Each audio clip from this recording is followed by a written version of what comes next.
was very interested in, I mean, in that question of what a relationship of a guy like Brady would be with his ex-wife.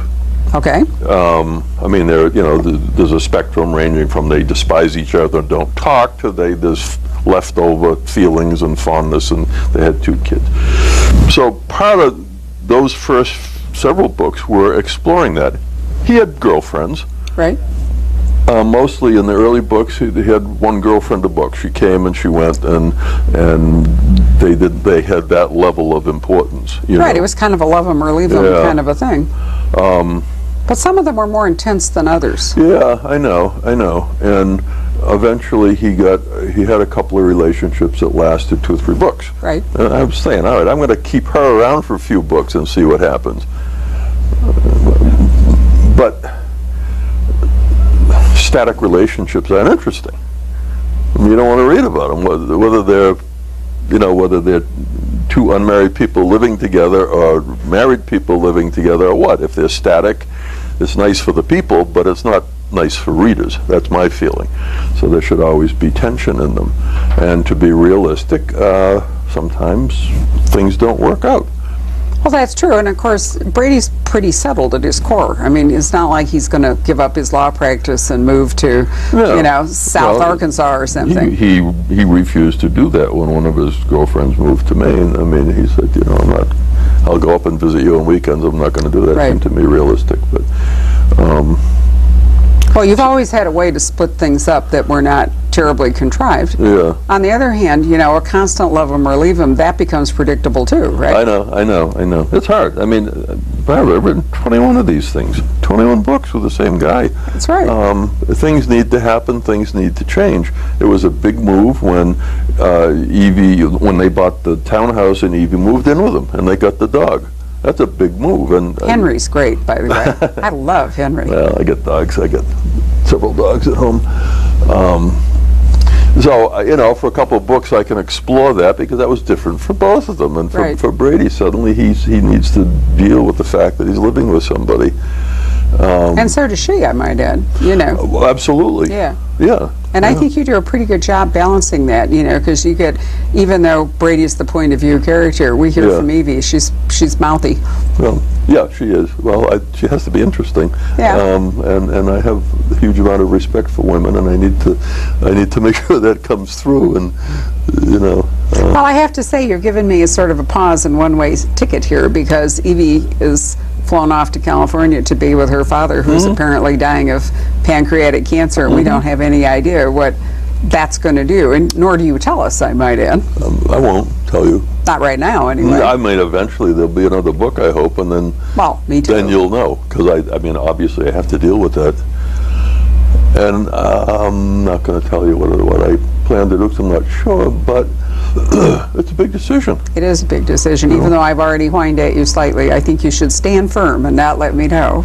But, it's a real tribute to you that you've been able to write 21 books that have not just been clones of each other. They really, I mean, I am so tired of Spencer and Susan, and Equilibrium and whatever it is. There's only so much you can do, I think, when you reach a balanced stalemate like that. And I do like it. I've also liked the fact that Brady has really looked after his kids. Yep. I mean, you mentioned earlier that you had to decide what kind of relationship he would have with his former wife, but they do have these children they have to co-parent, so however rocky it is, they can't really screw it up too badly for the boys. Although he is an absent father a lot. He's pretty much an absent father. His kids have been the same age and doing the same thing for several books now. Well, you're not writing in real time, are you? No. Oh, no. I mean, he'd be pretty old.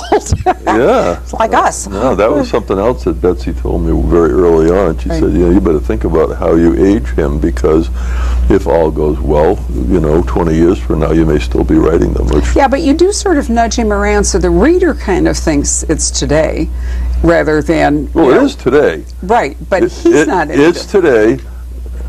But he's the same age, roughly, as he's always been. Right, which is kind of an interesting suspension of belief for the reader, I think. Yeah, you just got to do it. That's all, please. We're about to do an event for Sue Grafton, and I realized to myself that 20 books in, because this is T is for Trespass, so it's her 20th book, we're just barely coming into 1987. So Yeah. by now, this is becoming somewhat historical. And as she keeps it up, by the time she gets to Z, you know, she's going to be, what, nearly 30 years out. I know, so that, you know, it's I know why she does it, because she doesn't want to deal with a lot of the modern. She wants Kinsey to be the kind of PI that's really Right. working Cell phones and computers right. and stuff. Yeah. And that part is good, but it does mean that the reader is kind of moving into a more of an historical perspective, whereas Brady, you're kind of doing that, but it's not obvious. So the reader just Right. kind of says, "Oh well, Brady's still 40, but 20 years later, we're Right, still right. doing this." Well, we try to avoid any too many specific kind of references to how old he is or and so forth, because he's been. So one of the ways you've also been able to interest and vary what Brady is doing is you've hooked him up with another sleuth, whom I'm personally crazy about, Yeah. J.W. Jackson and his Yeah, wife, C. yeah. How did your friendship with Phil Craig come about? Friendship came about because Scribner sent me a galley of his first book, A Beautiful Place to Die, and with the usual disclaimer that they always said, you don't have to read it, Betsy always said, because first bound galley she sent me, I read it, I hated it, I wrote her about a 5-page letter of criticism. What did I know? And she said, you really don't need to do that. You know, if you don't like it, just ignore it. But anyway, I picked it up, and on the first page, there's this guy going fishing. How could you not like that? My kind of guy, you know, and I mean, Phil's narrative voice, J.W.'s narrative voice was just right on, and the vineyard, I'd spent plenty of time in Martha's Vineyard myself.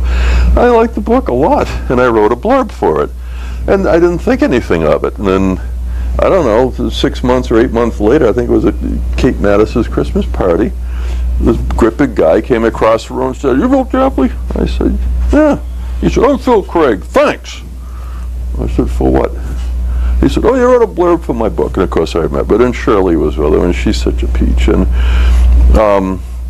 we hit it off right away, and we kept running into each other, and we ended up at a BoucherCon one year without, you know, alone.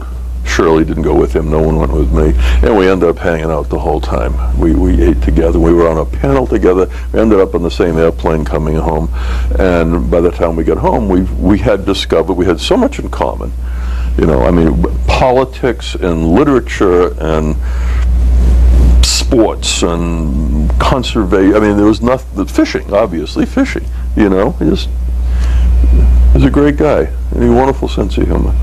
So we started hanging out, and hanging out kind of inevitably, I guess, led to this thing, well, why don't we try to write a book together?